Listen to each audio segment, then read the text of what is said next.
बच्चों अब आपका चैप्टर शुरू होता है। चैप्टर 6 एप्लीकेशन ऑफ डेरिवेटिव अवकलन के अनुप्रयोग, यानी जो आपने डिफरेंशियल पढ़ा है उसका हम कहाँ कहाँ पे यूज कर सकते हैं।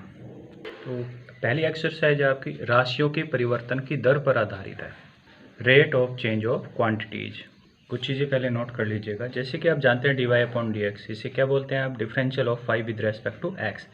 इसे आप दूसरी लैंग्वेज में ये भी कह सकते हैं कि rate of change of phi with respect to x, यानी differential of phi with respect to x। यहाँ पे आप ये समझिएगा कि y का रेट ऑफ चेंज हम निकाल रहे हैं x के रेस्पेक्ट में, या आप ये समझिएगा कि जैसे हम x में परिवर्तन करते हैं तो y में भी परिवर्तन होता है, वो किस दर से परिवर्तन होता है। तो rate of change of y with respect to x, यानी यदि a एरिया है और t है हमारा टाइम, तो d अपॉन dt अगर हो गया तो a क्या है? एरिया, t क्या है? टाइम। तो यहाँ पे रेट ऑफ चेंज a का होगा विद रेस्पेक्ट टू t के, तो आप ये कह सकते हैं rate of change of area with respect to time, क्योंकि a एरिया है, t टाइम है। Rate of change of area with respect to time, यानी समय t के सापेक्ष क्षेत्रफल a के परिवर्तन की दर। जैसे जैसे समय परिवर्तन हो रहा है तो किसी भी जगह एक क्षेत्रफल में क्या परिवर्तन हो रहा है। ऐसे भी समझ सकते हैं आप, ए आपका जो एरिया है वो किसी भी सर्किल का एरिया लिया आपने पाई आर स्क्वायर, तो यहाँ पे आर क्या है? रेडियस है, ए क्या हो गया? एरिया हो गया। तो आप किसी भी वृत्त की, किसी भी सर्किल की रेडियस को यदि परिवर्तन करते हो, आर को बदलते हो, तो उसका एरिया भी बदलेगा। तो D A upon D R क्या हो जाएगा कि rate of change of area with respect to radius, यानी जैसे आप रेडियस को परिवर्तन करते हैं तो उसके एरिया में किस दर से परिवर्तन होता है। Rate of change of area with respect to radius, त्रिज्या आर के सापेक्ष क्षेत्रफल ए के परिवर्तन की दर। एक्सरसाइज 6.1 पहले क्वेश्चन लीजिएगा। इसमें वृत्त का क्षेत्रफल दिया गया है और ये पूछा गया कि वृत्त के क्षेत्रफल के परिवर्तन की दर इसकी आर, त्रिज्या आर के सापेक्ष ज्ञात करनी है जब आर का मान 3 होगा। उसमें कई पार्ट दिए हैं, 2 पार्ट दिए हैं, तो एक पार्ट मैंने समझाया। यानी क्षेत्रफल ए की दर आपको, ए के परिवर्तन की दर आपको ज्ञात करनी है आर के सापेक्ष। कब? जब आर 3 सेंटीमीटर। तो क्या करेंगे? A equal to pi R square, D A upon D R हो जाएगा आपका 2 पाई आर, क्योंकि आर के रेस्पेक्ट में डिफ्रेंशिएट किया। D A upon D R क्या है? ये जो वृत्त का क्षेत्रफल है उसके परिवर्तन की दर है, किसके सापेक्ष? उसकी त्रिज्या के सापेक्ष, जो क्वेश्चन में पूछा गया है। तो डी अपॉन डी आर का मान हो गया 2 pi R, D A upon D R बराबर 2 पाई आर। आर का मान आपको रख सकते हैं जो दिया हुआ है।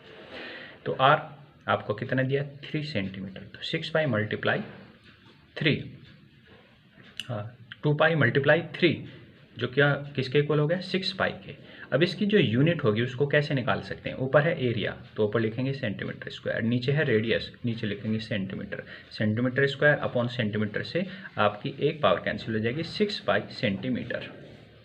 क्वेश्चन नंबर 2, जिसमें घन का आयतन दिया है। घन का आयतन, यदि घन की एक कोर की लंबाई आप x मानते हैं तो घन का आयतन हो जाएगा x3। क्यों? क्योंकि लंबाई गुणा चौड़ाई गुणा ऊंचाई किसी भी घन का आयतन होता है, और लंबाई, चौड़ाई, ऊंचाई उसकी सब समान हो जाएंगी, x गुणा x3। तो ये इसका आयतन हो गया। आयतन के वृद्धि की दर अगर यहाँ निकाली जाए, किसके रेस्पेक्ट में? t, समय के रेस्पेक्ट में, तो ये हो जाएगा आपका dv upon dt equal to, हाँ ये आपको दिया हुआ है, एक घन का आयतन 8 सेंटीमीटर क्यूब पर सेकंड की दर से बढ़ रहा है।